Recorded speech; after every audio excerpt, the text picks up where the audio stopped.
전에 계신 본문을 중심으로 성탄을 기다리는 사람들이라는 제목으로 말씀을 전하도록 하겠습니다. 누가복음 2장 14절에 보시면 지극히 높은 곳에서는 하나님께 영광이요 땅에서는 하나님이 기뻐하신 사람들 중에 평화로다. 하나님께 영광이 되고 이 땅에 있는 사람들에게는 평안이 되는 기쁨의 좋은 소식. 누구죠? 우리에게 주신 하나님의 최고의 선물 예수 그리스도. 예수님이 아니었으면 우리가 하나님과 평화를 누리지를 못합니다. 바꿔서 얘기하면 우리가 하나님과 원수로 살아야 된다. 네, 원수로 사는 것이 얼마나 무서우면 이렇게 소리가 나잖아요. 항상 중요한 얘기를 하면은 핸드폰이 울립니다. 참 희한해요. 아니, 아버지하고 여러분들이 원수로 살 수 있을까요? 한 가정에 살면서 아버지가 가만두지 않을걸요. 그러면 가정 같으면 가출을 한다든지 도망칠 수 있겠죠. 근데 어디를 가도 그 나라의 대통령과 원수다. 철천지 원수다. 그 대통령이 가만히 두겠습니까? 그럼 이민 가면 되죠. 여러분, 이민 가서도 만왕의 왕 만주의 주 되시는 전능하신 하나님과 원수로 살면 그 사람은 감당 못하는 것입니다. 죄 때문에 하나님과 원수가 되고 진노의 자녀가 돼서 영원히 형벌 받을 수밖에 없는 존재인데 그 죄의 문제를 해결하시려고 하나님의 아들 예수 그리스도께서 사람이 되셔서 사람인 우리의 죄 문제를 해결하시려고 죄 없는 모습으로 성령으로 잉태하시고 십자가에서 희생제물이 되사 우리 죄를 다 담당해 주시고 예수님의 그 죄 없는 의로움을 우리에게 전가하셔서 우리가 예수 믿으면 죄 사함 받고 하나님의 자녀 되는 권세. 할렐루야. 하나님과 죄 때문에 가로막힌 벽을 다 무너뜨려 주시고 지금 하나님의 원수가 아니라 한번 따라 하실까요? 하나님 아버지 사랑합니다. 여러분, 이게 최고의 선물이고 최고의 복인 줄로 믿습니다. 그 예수님이 탄생하신 날을 전 세계 사람들이 다 기뻐하는 거예요. 그래서 온 세계가 성탄 트리를 만들고 장식을 하고 우리 교회도 이렇게 트리를 만들었는데 그 예수님의 탄생을 기뻐하고 또 다시 오실 예수님을 우리가 기다리면서 사는 것 아니겠습니까? 오늘 저는 읽으신 본문을 중심으로 우리가 어떻게 하면 다시 오실 예수님을 기대하며 기다리며 살 수 있을까 하는 것을 생각해 보기를 원합니다. 오늘 읽으신 본문 바로 앞에 보시면 오늘 본문의 내용은 예수님이 탄생을 하셨는데 유대인의 율법을 따라서 8일 만에 할례 예식을 예루살렘 성전 가셔서 치르셔야 되는 거예요. 정결의식이라고 하는데 하나님이신데 그런 율법을 뭐 그냥 따라서 해 그런 거 안 한다 할 수 있는 것 아닌가? 그러나 그렇지 않습니다. 하나님은 말씀대로 오셨고 말씀대로 사신 분이셔요. 나무에 달린 자마다 율법 아래 저주 가운데 있는 자다. 예수님은 절대로 말씀 따라서 사셨고 율법을 지키셨던 분이십니다. 그 어머니 아버지 마리아 요셉의 손에 붙들려서 8일 만에 예루살렘 성전에 가신 거예요. 그런데 그 성전에서 예수님을 반겨주는 두 사람이 나오는데 오늘 우리가 살펴볼 두 사람은 나이가 많은 분들입니다. 한 분은 남자고 한 분은 여자. 시몬과 안나인데 시몬은 제사장인지 선지자인지 정확하진 않아요. 안나는 나이 많은 여선지자다. 이렇게 성경이 분명히 말씀을 합니다. 그런데 이 두 사람이 오신다 하신 그 예수님을 기다리고 인내하다가 만나게 된 거예요. 그러니까 우리 위하여서 오신 예수님의 탄생을 우리가 기뻐하면서 이제는 다시 오신다 하시는 예수님을 우리가 어떻게 기다리며 그 예수님을 맞이할 수 있을까?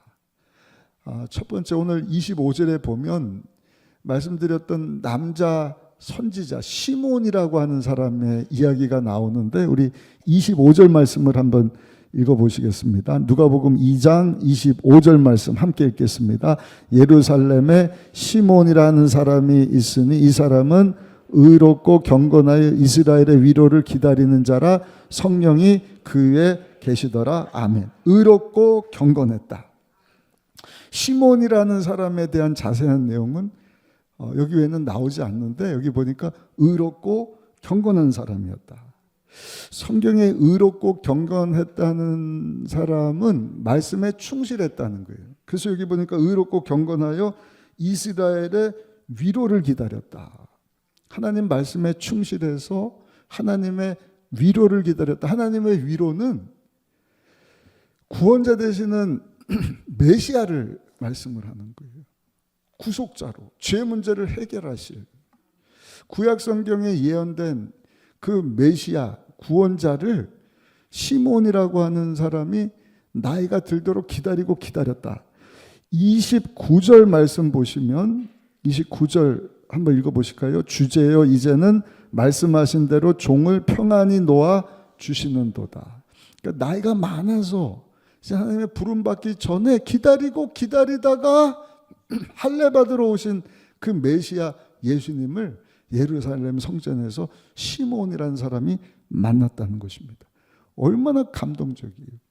그가 기다렸던 메시아, 구속자, 구세주는 이사야 35장에 나와 있어요. 1절부터 10절까지인데 우리 1절부터 4절까지 이 시몬이라고 하는 사람이 이 구약에 예언된 예언의 말씀을 붙잡고 나이 들어서 눈 감기 전까지 기다리고 자기뿐만 아니라 그 조상 때부터 기다리고 사모했던 구원자 메시아.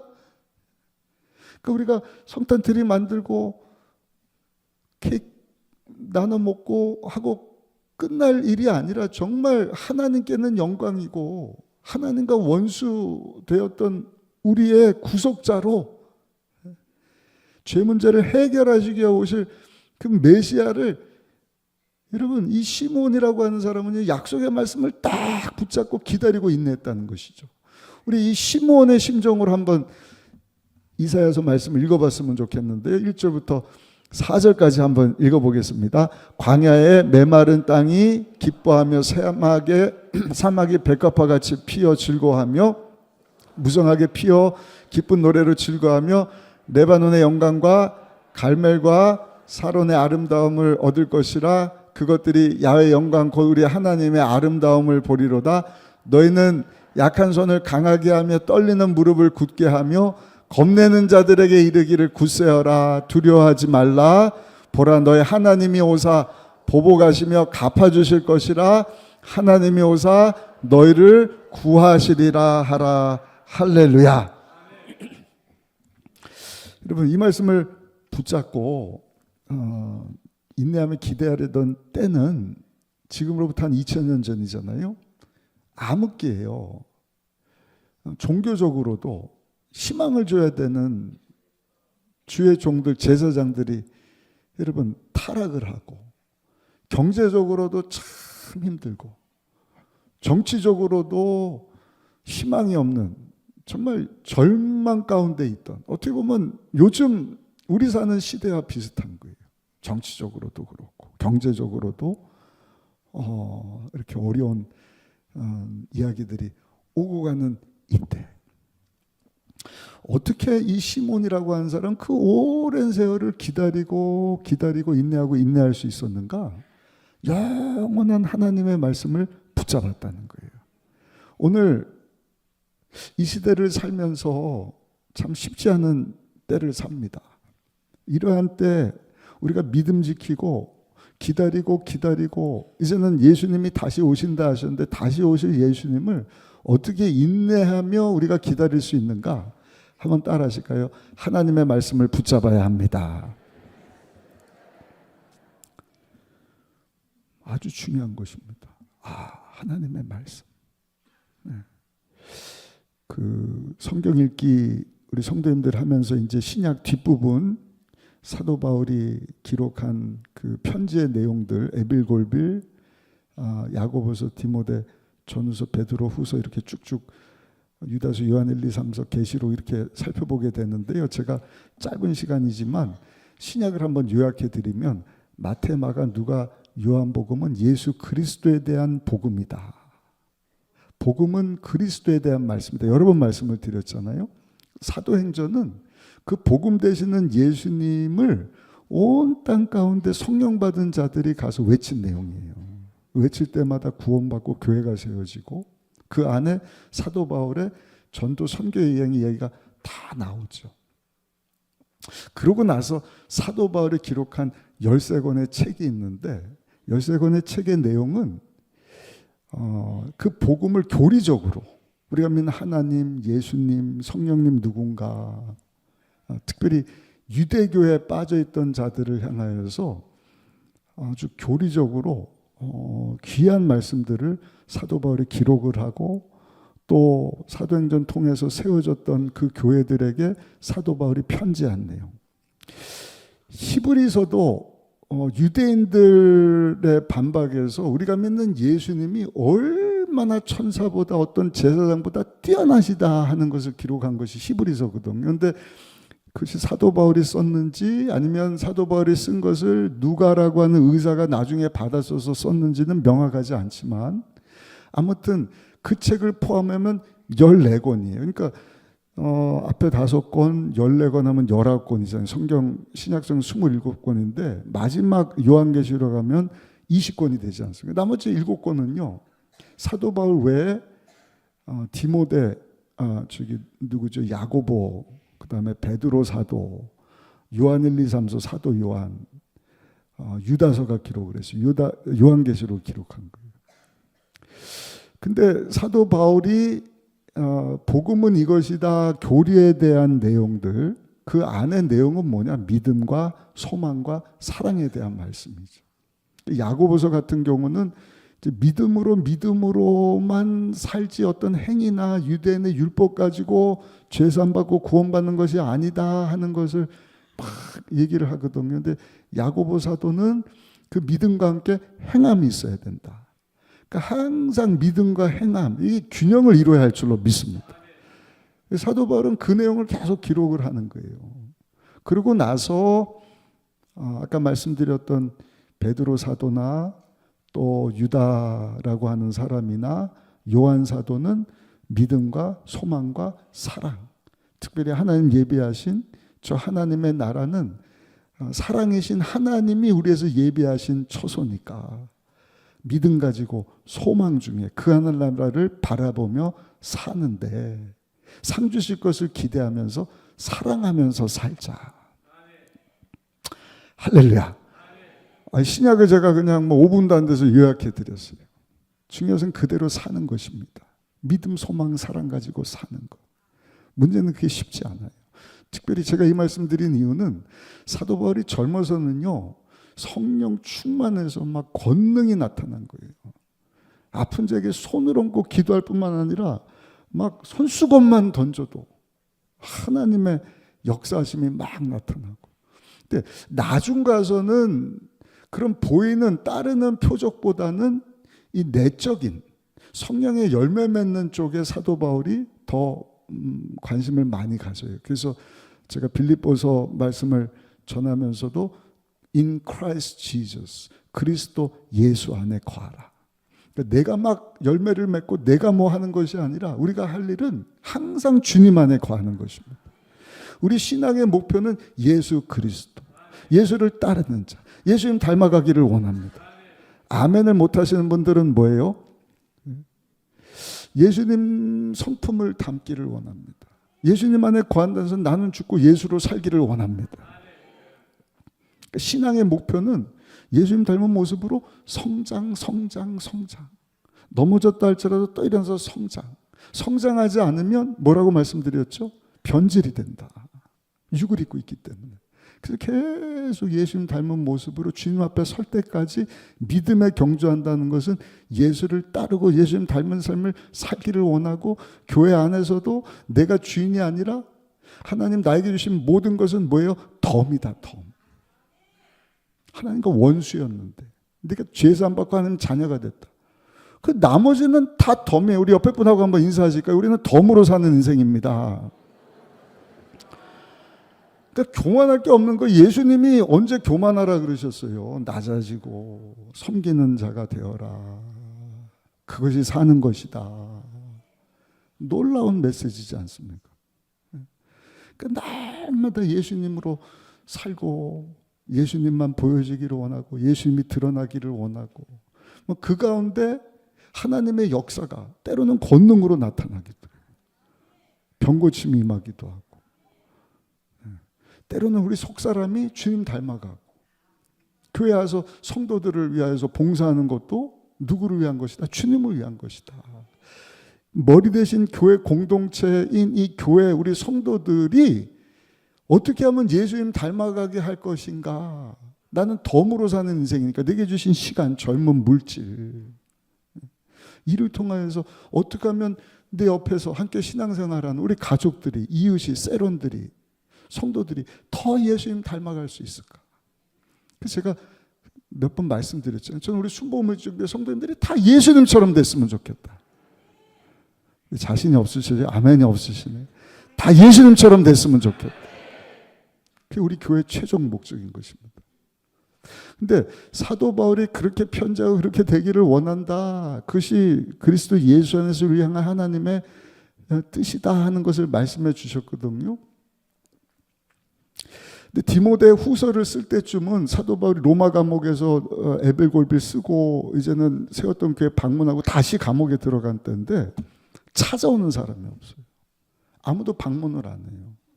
이유가 뭔가? 거짓 선지자들, 미혹해하는 이단에 빠져서 그럴 수도 있지만 큰 이유는 박해가 시작이 되는 거예요.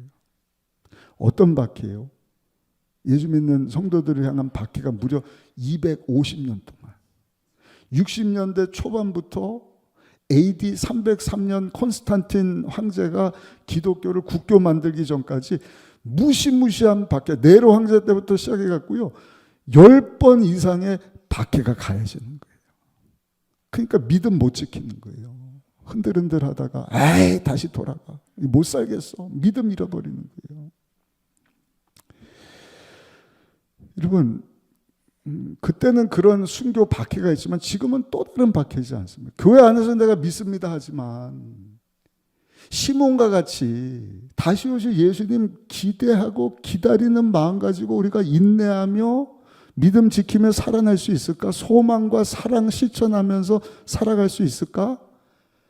말씀 붙잡아야 됩니다. 그래서 영원토록 변함없는 하나님 말씀이 얼마나 중요한지 모르겠어요. 성경에 약속하신 그 말씀 그대로 예수님 오신 거예요. 그리고 우리 주님 다시 구름 타고 오실 줄로 믿습니다. 우리가 생각하는 거하고는 약간의 차이가 있을 수 있어요.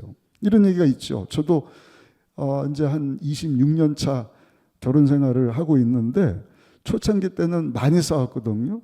뭐 때문에 싸웠느냐? 제가 말하는 거하고 우리 사모 목사가 말하는 게 달라요. 지금은 안 그렇지만 옛날에는요. 여보 어디 가는데 이제 옷 입고 갑시다 그러면 네 준비 다 됐어요. 갑시다. 근데 안 나오는 거예요. 왜냐면 남자는 시간이 많이 안 걸리잖아요. 옷 입고 머리 좀 하고 그리고 이제 갑시다. 그럼 갈게요. 근데 안 나와요. 뭐라 해야 돼? 금방 나갈게요. 근데 보니까 이제 화장을 시작해요. 여자들은 화장을 하잖아요. 금방 나온다면 빨리 나와요. 안에서 뭐라 금방 간다 그랬잖아요.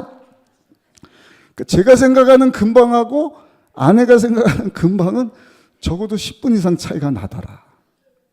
여러분 남자 여자 사이에도 시간차가 있는데 하나님과 우리 사이에도 시간차가 있는 거예요.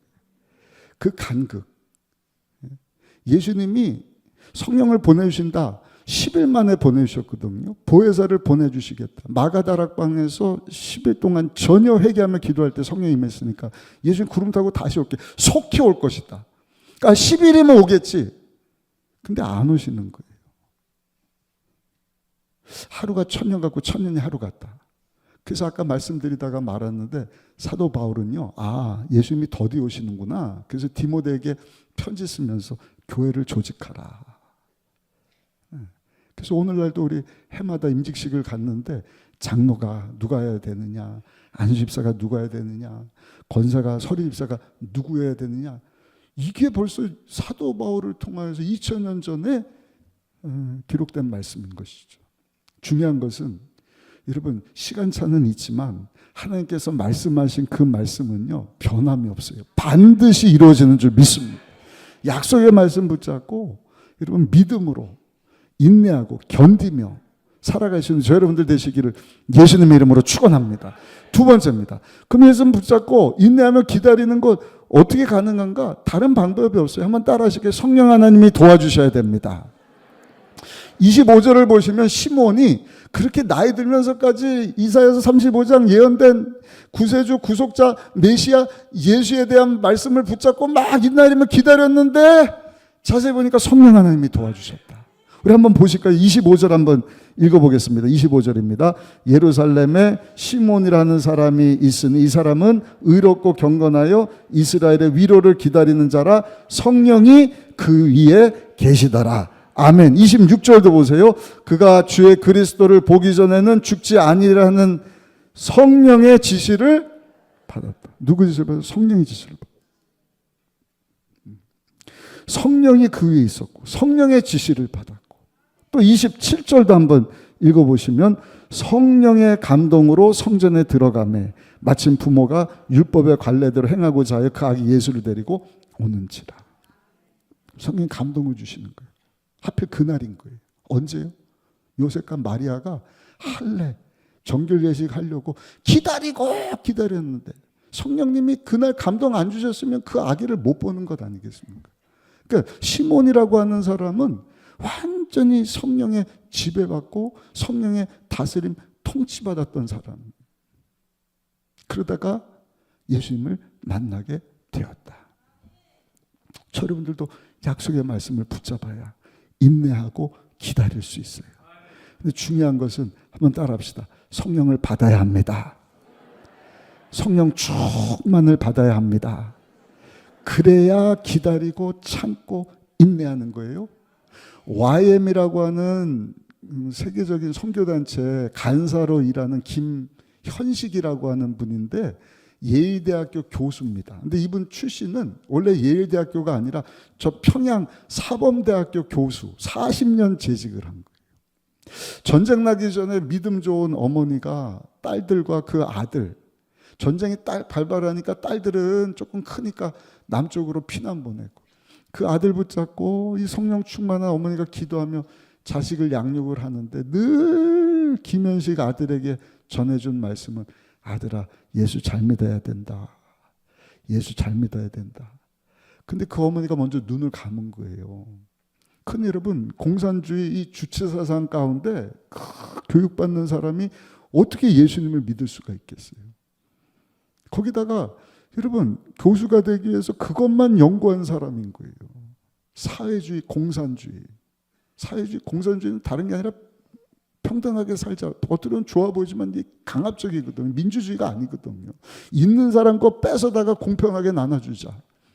성경에도 성령이 감동하니까 있는 자 없는 자가 자기 것 내세우지 않고 다 공용으로 썼다고는 다른 거예요. 자발적이지가 않고 있는 자들 것 뺏어다 나눠줘. 이게 사회주의거든, 공산주의거든. 그런 세상에 딱 물들어 있으니까 예수님도 모르고 예수님도 안 믿고. 근데 40년 동안 평양대학에서 주체사상을 가르쳤는데 회의가 드는 거예요.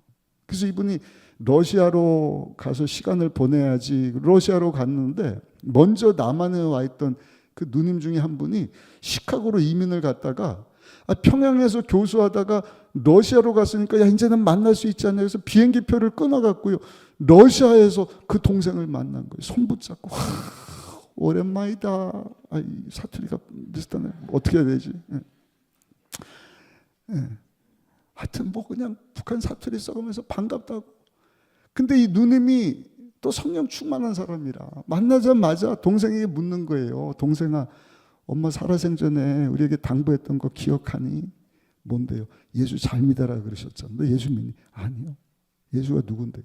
그래서 있는 동안 그 누님이 계속 예수님에 대해서 복음을 전한 거예요. 며칠을 그렇게 하다가 이제 돌아가야 되잖아요.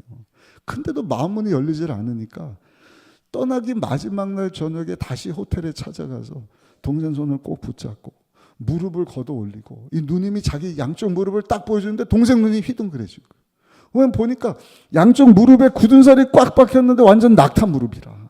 누님이 이게 뭡니까? 이건 말이야, 엄마가 우리를 남쪽에 보낸 이후에 예수 잘 믿으라는 그 유언의 말씀을 듣고 나는 하루도 엄마와 너를 위해서 무릎 꿇고 기도하지 않은 날이 없어. 40년 동안 그렇게 기도하다 보니 내 무릎이 이렇게 됐는데, 현식아, 하나님이 널 사랑하시고 엄마가 유언 남긴 것처럼 너도 꼭 예수님 영접해야 된다. 그래야 죄사함 받고 하나님 나라에 갈 수 있다. 얼음짝 같이 차가웠던 이 동생의 마음이 그냥 싹 녹아버린, 감동받고, 러시아에 있다 한국에 나왔다가 미국 올랜드에 갔다가 이제는 예일대학교 교수로 재직을 하게 되고 예수님 영접하고 구원받은 거죠. 지금은 아까 말씀드린 것처럼 YM이라고 하는 선교단체에서 본인과 같은 난민들, 탈북자들 이렇게 뒤에서 후원하는 귀한 일들을 하고 있다는 이야기를 들어봤습니다. 누가 그 누님을, 그 시므온을 그렇게 오랜 세월 말씀 붙잡고 기다리고 인내하도록 도와주셨느냐? 영원토록 변함없는 보혜사 성령 하나님이신 줄로 믿습니다.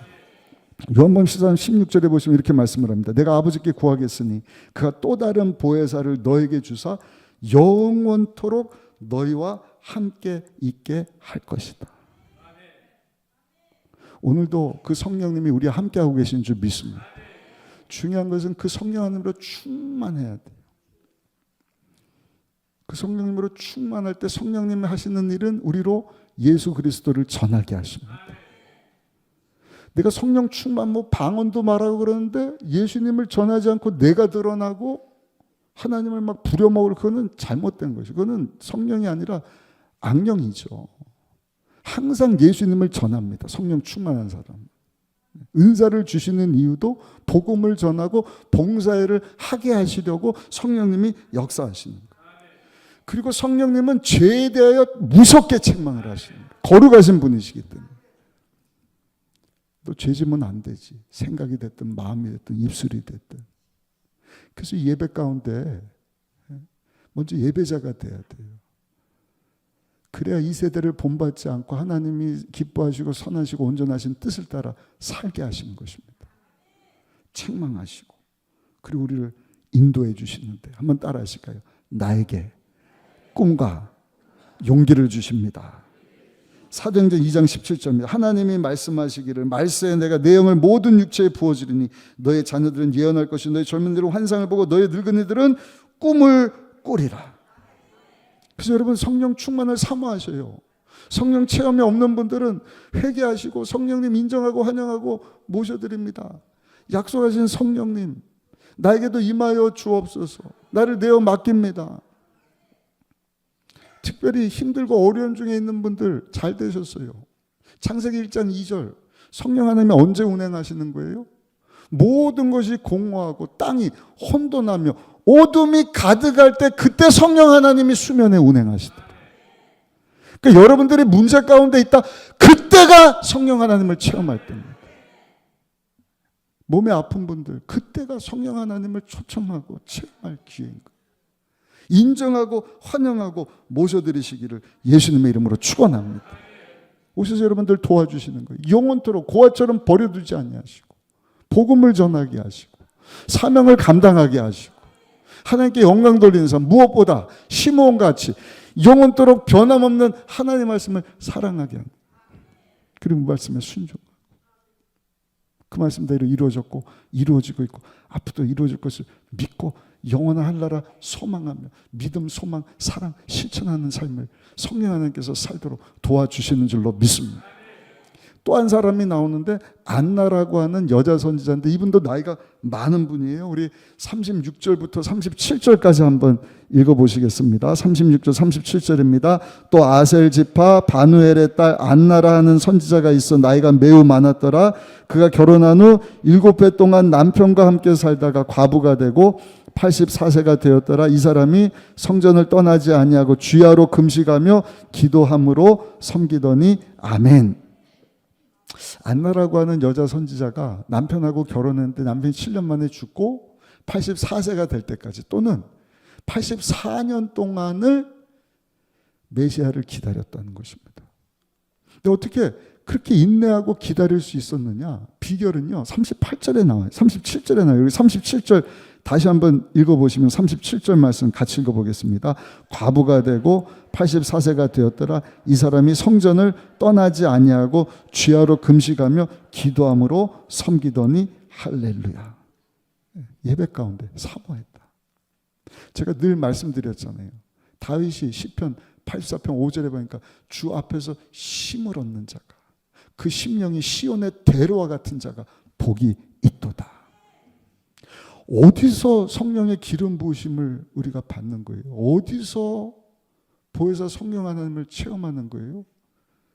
안나와 같이 시몬과 같이 보이는 하나님의 집 만민이 기도하는 이 성전에 나와서 주야로 금식하며 기도하다가 여러분 성령을 받는 거예요. 기다리고 기다리던 예수님을 만나게 되는 것입니다. 제가 잘 아는 로마 백부장 고넬료 사도행전 10장에 보시면 하나님을 경외하는 자인데 이방 사람입니다. 예수를 안 믿어요. 근데 한 번 하나님께서 이 백부장 고넬료에게 요바에 있는 베드로를 초청해서 복음을 들어라. 그 같은 시간에 베드로는 무두장이 시몬의 집 요바에서 여러분 기도하는데 보자기가 내려오는 거예요. 정한 음식만 먹어야 되는데 부정한 것, 성경에 금한 것들을 막 먹으라. 3번이나 못 먹습니다. 내려서 먹으라.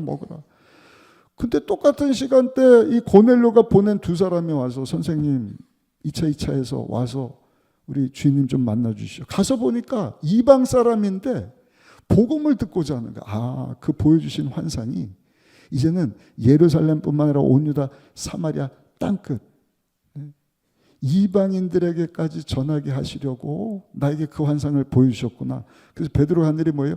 그들 앞에서 예배드리면서 말씀을 전하는 거예요. 예수님을 믿으라.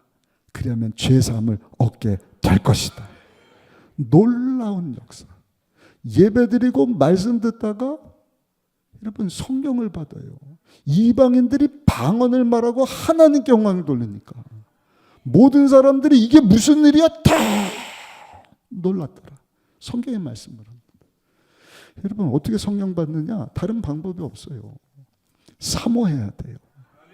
사모해야 돼요. 그 예배 가운데 나오셔서 오늘도 추운 날씨인데 하나님 앞에 나오셨잖아요. 제가 계속 매주마다 말씀드리잖아요.